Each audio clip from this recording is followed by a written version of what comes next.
अशोकराव आणि रुक्मिणीताई हे दोघेजण मिडल क्लास घरातले होते. ते जिथे काम करायचे तिथे त्यांना एवढा पगार भेटत नव्हता. त्यांच्या पोटापाण्यापुरता थोडासा त्यांना पगार भेटायचा. पण तरीसुद्धा भरपूर कष्ट करून त्यांनी आपली मुलं शिकवली होती आणि त्यानंतर त्यांची मुलं कामाला देखील लागली होती. त्यांना असं वाटायचं की मुलं जर शिकली तर आपला म्हातारपणाचा आधार होतील. पण तसं काहीच झालं नाही. एक दिवस रुक्मिणी त्यांचे पती अल्पशा आजाराने निधन पावले. आपल्या पतीच्या मृत्यूनंतर माझी मुलं आणि सुना मला विचारतच नव्हते. त्यांनी मला सांभाळण्यासाठी स्पष्टपणे नकार दिला.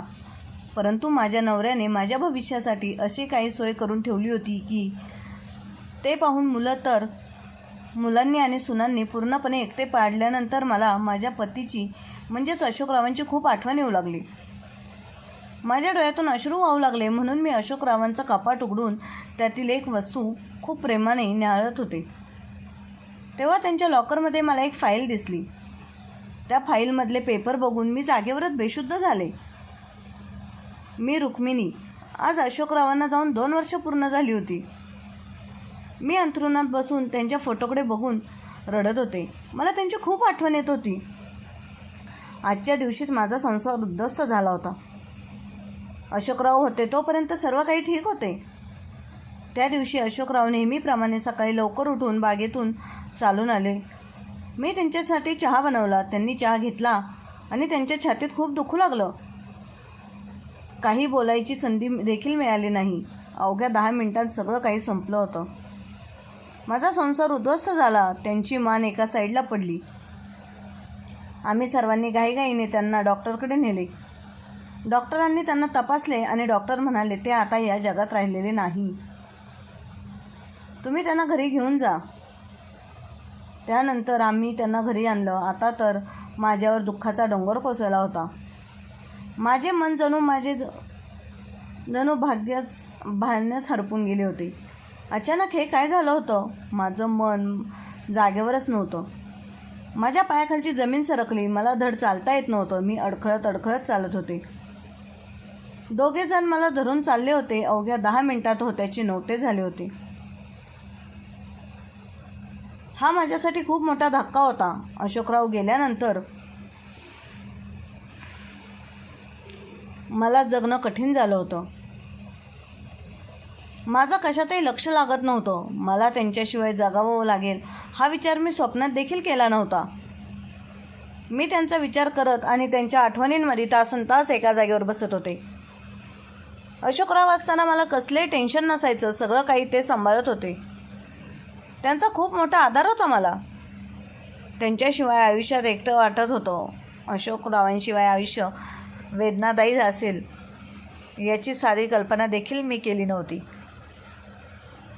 माझ्या डोक्यात अनेक विचारांनी थैमान घातले होते. तेवढ्यात माझी मोठी सूनबाई रूममध्ये आली व जेवणाचं ताट माझ्यासमोर ठेवून काही न बोलता निघून गेली.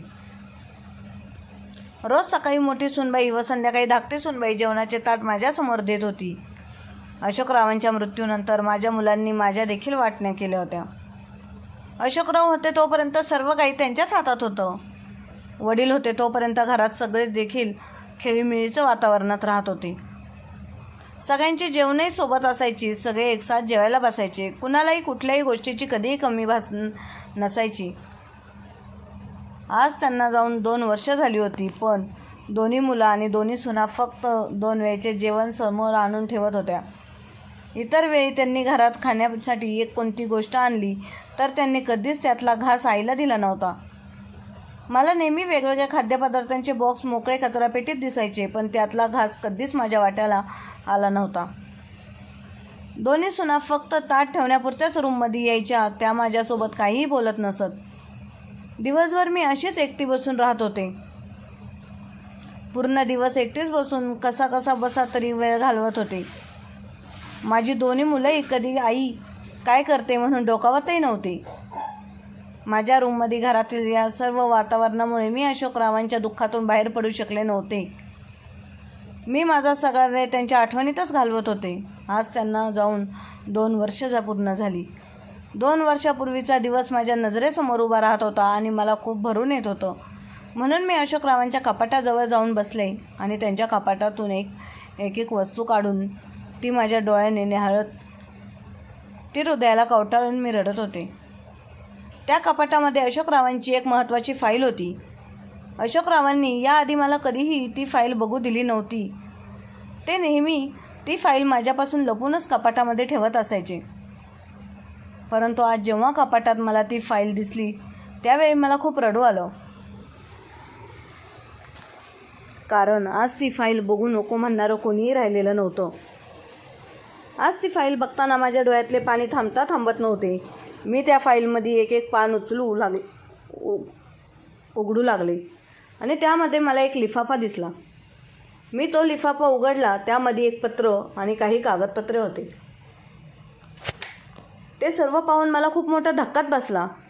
मी खूप उत्सुकतेने ते पत्र काढलं आणि त्या पत्रात अशोकरावांनी लिहिलेलं होतं, प्रिय रुक्मिणी, जर तू हे पत्र वाचत असशील तर त्याचा अर्थ असा की मी या जगात नाही.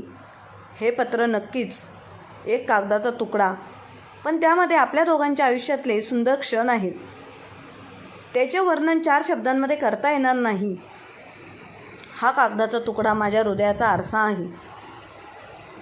त्यामुळे तूही हे वाच. तुला आपल्या आयुष्यातील सोनेरी क्षण पाहायला मिळतील.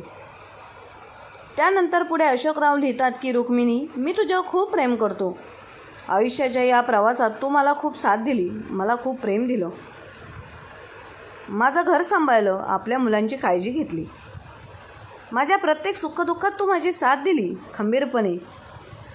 त्यामुळे मी तुझा सदैव ऋणी आहे. तू मला अडचणीच्या काळात मदत केली. तू कधी मला कोणत्याही प्रकारचा त्रास दिला नाही की कधी कोणत्या बाबतीत माझ्यासमोर कटकटही केली नाहीस आणि नेहमीच माझी आज्ञा पाळली. आणि एक चांगली पत्नी, चांगली सून आणि एक चांगली आई, या तिन्ही भूमिका तू खूप छानपणे सांभाळल्या आणि निभावल्यास. एवढंच काय, तर तू माझ्या आईवडिलांची खूप छान काळजी घेतली, त्यांची खूप सेवा केली आणि आपल्या मुलांवरही खूप छान संस्कार केले. तू माझ्यासाठी व आपल्या मुलांसाठी शेवटपर्यंत स्वतःचं जीवन समर्पित करत राहिलीस. माझं सर्वस्व जरी मी तुला दिलं तरी मी तुझे ऋण कधीच फेडू शकणार नाही. एक पत्नी म्हणून तू मला प्रत्येक गोष्टीत सावरलं, भक्कम आधार दिला. म्हणून निघताना मी माझ्या हृदयाचा एक तुकडा या पत्राच्या रूपात तुला देत आहे. रुक्मिणी, आजच्या काळात मुलांकडून आशा ठेवणे, अपेक्षा ठेवणे म्हणजे आपली फसवणूक केल्यासारखे आहे. रुक्मिणी, मी जर जगलो तर हे सर्व काही बघेल, पण जर मी तुझ्या अगोदर हे जग सोडून गेलो तर आपली मुलं तुझी काळजी घेतीलच. पण जर तसं झालं नाही तर म्हणून रुक्मिणी, मी मुलांना काहीही सांगितलं नाही. आणि आपली गावाकडे एक जमीन होती, ती आपल्या मुलांना माहीत नव्हती. मी ती विकून शहरामध्ये एक प्लॉट घेतला आहे आणि तो प्लॉट तुझ्या नावाने केला आहे आणि या फाईलमध्ये त्याची सर्व कागदपत्रे ठेवली आहे. आणि रुक्मिणी, एक गोष्ट लक्षात ठेव, मुलांना याबाबत आता काही सांगू नको.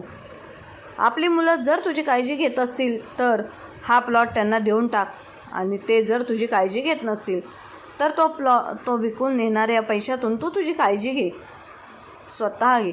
रुक्मिणी, आजपर्यंत माझ्या मागे जशी खंबीरपणे उभी होतीस ना, तशीच माझ्यानंतरही खंबीरपणे उभी राहा आणि स्वतःची काळजी स्वतःच घे आणि तुझ्या सर्व गरजा या पैशातून पूर्ण कर.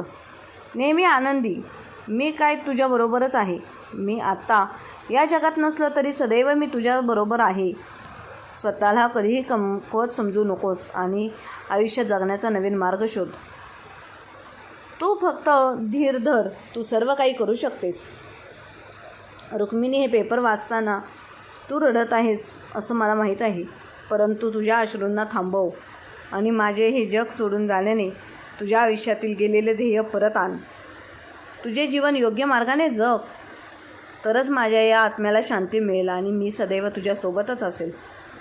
अशोकरावांचे हे पत्र वाचून मी ते छातीशी घट्ट धरलं आणि मला अश्रू अनावर झाले. जोपर्यंत तुम्ही या जगात होता तोपर्यंत माझी खूप काळजी घेतली आणि आता तुम्ही या जगात नाही तरी देखील तुम्हाला माझी किती काळजी आहे. तुम्ही माझ्या उरलेल्या पूर्ण आयुष्याची सोय करून ठेवली. अशोकरावांचे पत्र वाचल्यानंतर मी खूप रडले. नंतर मी अश्रू पुसून स्वतःला सावरलं त्यानंतर मी यांच्या जवळच्या मित्राकडे गेले. तो वकील होता. अशोकराव प्रत्येक गोष्ट त्यांच्या मित्राला सांगत होते, म्हणून मी ही गोष्टही त्याला माहीत असेल म्हणून मी अगोदर त्यांचा सल्ला घेण्यासाठी त्यांच्याकडे गेले. त्यांनी त्यांच्या वकिली बुद्धीने मला एक सल्ला दिला. वहिनी, एक गोष्ट नीट ध्यानात घ्या. हे सर्व पेपर्स बरोबर आहेत. आपण अगोदर तो प्लॉट बघून येऊ. त्यानंतर त्यांनी मला प्लॉट बघण्यासाठी त्या जागेवर घेऊन गेले. आम्ही दोघांनीही प्लॉट बघितल्यानंतर त्यांनी मला एक सल्ला दिला. हा पूर्ण प्लॉट विकण्यापेक्षा त्यातला छोटा भाग विकून जे पैसे येतील त्यातून आपण येथे खाली काही गाळे आणि वरती तुमच्या राहण्याकरता घर बांधू. म्हणजे तुम्हाला दुकानाचे भाडेही चालू होईल आणि तुमची राहण्याचीच उत्तम सोयही होईल. आणि राहिलेला अर्धा प्लॉट तुमची स्थावर इस्टेट म्हणून तसाच राहील. त्यांचं सर्व म्हणणं मला पटलं. मी घरी आले. घरी आल्यानंतर मी दोन्ही मुलांना बोलावून घेतला आणि म्हणाले, बाळांनो, मी एक निर्णय घेतला आहे आणि तोच तुम्हा सर्वांना सांगायचा आहे. 2 वेळचं जेवण म्हणजे सर्व काही नाही. मला माझ्या गोळ्या औषधांसाठी काही पैशांची गरज पडते आणि अजूनही माझे थोडेफार खर्च असतात. तुम्ही दोघेही मला खर्च करण्यासाठी थोडे थोडे पैसे महिन्याला देत जा. हे ऐकून तेव्हा दोन्ही मुलं म्हणाले, आई, या वयात तुला कसला आलाय ग खर्च? तुला 2 वेळचे जेवण मिळतंय ना. आरामात म्हातारपणामध्ये 2 घास पोटाला खाऊन घरात शांत पडून राहणार, यामध्ये शांतपणा आहे. त्यासाठी तुला कशाला पैसा हवा आहे? आणि म्हातारपणात छोटे मोठे दुखणे चालूच असतात. त्यासाठी औषधं गोळ्या खाण्याची काहीच गरज नाही. ते म्हातारपणाचे दुखणे आहे, ते आपोआपच ठीक होईल. एवढं बोलून दोन्ही मुलं आणि सुना त्यांच्या रूममध्ये निघून गेले. दोन्ही मुलं 1 रुपयाही मला द्यायला तयार नाही. मग मी मुलांना म्हणाले, मला घरात बसून वेळ जात नाही आणि तुम्हालाही माझ्याजवळ येऊन बसायला वेळही मिळत नाही. मला एका ठिकाणी बाळ सांभाळण्यासाठी बोलावले आहे. ते दोघे नवरा बायको ऑफिसला जातात आणि त्यांचा छोटासा मुलगा आहे. उद्यापासून मी त्याला सांभाळायला त्यांच्या घरी जाणार आहे. सकाळी गेली की संध्याकाळी पुन्हा घरी येत जाईल. तिथे माझं मनही रमेल आणि माझा वेळही जाईल आणि त्यातून मिळालेले पैसे मला स्वतःसाठी देखील खर्च करता येतील. त्यावर माझी मुले म्हणाली, तुला जमत असेल तर तू जाऊ शकतेस, आमचं काहीही म्हणणं नाही. आणि मी दुसऱ्या दिवशी सकाळी घरातून बाहेर पडले व डायरेक्ट जाऊन वकील साहेबांना भेटले. तेव्हा त्यांनी घराचे काम सुरूच केले होते. त्याच कामावर देखरेख करण्यासाठी मी रोज सकाळी घरातून बाहेर पडत होते आणि 6 महिन्यातच घराचे काम पूर्णही झाले. मी एक दिवस दोन्ही मुलं व सुनांना माझ्याबरोबर घेऊन आले. त्यांना प्लॉटवर आणल्यानंतर मुलांनी मला विचारलं, आई, हे घर कोणाचे आहे? तेव्हा मी सांगितलं, बाळा, हे घर माझंच आहे. तुझ्या वडिलांनी माझी म्हातारपणाची केलेली सोय आहे. मी तुमच्यावर डोळे झाकून विश्वास ठेवला होता, पण कदाचित तुमच्या बाबांना तुमच्यावर विश्वास नसेल म्हणून त्यांना खात्री नव्हती त्यांच्या मागे तुम्ही मला व्यवस्थित सांभाळू शकता की नाही. म्हणून त्यांनी माझ्या आयुष्याची सोय करून ठेवली. अरे बाळांनो, मला पैशांची गरज नव्हती. सहानुभूतीची, प्रेमाची आणि आपुलकीची गरज होती. मी तुमच्याकडे 4 पैशाची मागणी केली तर तू 1000 कारणे देऊन मोकळा झालास. आज तुझ्यावरची जबाबदारी आहे मुलांची, घर सांभाळण्याची. ती जबाबदारी एकेकाळी आमच्या अंगावर पण होती, म्हणून आम्ही आमची जबाबदारी कधीही नाकारली नाही. आम्ही आमच्या म्हाताऱ्या झालेल्या सासू-सासऱ्यांना कधीही वाऱ्यावर सोडलं नाही. तू लहान होतास, तुला सर्व काही आठवत असेल. तुझ्या आजी आजोबांचं म्हातारपण कसं गेलं, तुझ्या बाबांनी व मी त्यांची म्हातारपणी कशी काळजी घेतली. तुझ्यासारख्या स्वतःच्या गरजांना प्राधान्य देऊन त्यांना किड्या मुंग्यासारखं रगडलं नाही. अरे बाळा, आईवडील म्हणजे किडामुंगी नाही. आपल्याला नकोशी झाले तर ते रगडून टाकता येत नाहीत. हा प्लॉट बाबांनी माझ्या म्हातारपणासाठी घेऊन ठेवला होता. मी कुठे बाळ सांभाळायला जात नव्हते. ते सर्व मी तुम्हाला खोटे सांगितले. मी याच कामावर देखरेख ठेवण्यासाठी रोज इथेच येत होते. बाळांनो, आजपासून मी तुम्हाला काही त्रास देणार नाही. मी माझं सर्व बोलणं ऐकून व इतक्या मेन पॉईंटवर इतकं मोठं घर आणि प्लॉट बघून मुलांचे चेहरे बघण्यासारखे झाले. आता मुलं मला गुंडाळण्याचा प्रयत्न करू लागले, परंतु मी त्यांना अजिबात थारा दिला नाही. दोन्ही मुलांनी माझी पाय धरून माफी मागितली. आई, आम्ही चुकलो. आम्ही आमच्या जीवनात इतके व्यस्त झालो होतो की आमची आई एकटी आहे याची आम्हाला जाणीवसुद्धा झाली नाही. आई, आम्ही खरंच चुकलो. आमच्या चुकीची एवढी मोठी शिक्षा तू आम्हाला देऊ नकोस. प्लीज आई, तू एकटे राहू नकोस. तू आम्हाला सोडून कुठेही जाणार नाहीस. तेव्हा मी माझ्या मुलांना समज दिली. अरे बाळांनो, 2 वर्ष जेवण फक्त तुमच्या बायका मला आणून देत होत्या. तुम्ही वेगवेगळ्या प्रकारचे पदार्थ घरात आणून खात होतात, पण त्यामधला एक घास कधी आपल्या आईला द्यावा असं तुम्हाला वाटलं देखील नाही. माझ्या सुनांचं तर सोडाच, त्या परक्याच आहेत, परंतु मुलं तर माझीच होती.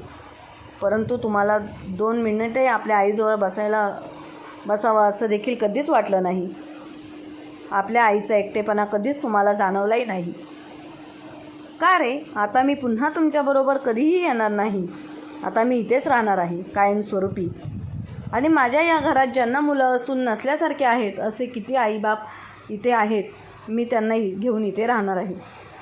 आम्हीच एकमेकांची सोबती बनून एकमेकांना आधार देऊ. मी तुम्हाला माफ केले. माझी तुमच्याविषयी कोणतीही तक्रार नाही. तुम्ही जिथे राहाल तिथे सुखी राहा आणि आनंदी राहा.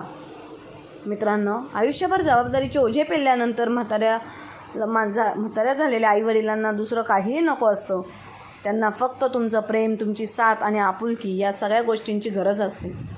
म्हणूनच म्हातारपणात आपल्या आईवडिलांना कधीही एकटं सोडू नका. जोपर्यंत ते या जगात आहेत, शेवटपर्यंत त्यांच्या प्रेमाने आनंदाने सांभाळ करा. तर मित्रांनो, तुम्हाला आजची कथा कशी वाटली कमेंट बॉक्समध्ये नक्की कळवा. आणि आजची कथा आवडली असल्यास आपल्या चॅनलला लाईक, शेअर, सबस्क्राईब नक्की करा. धन्यवाद.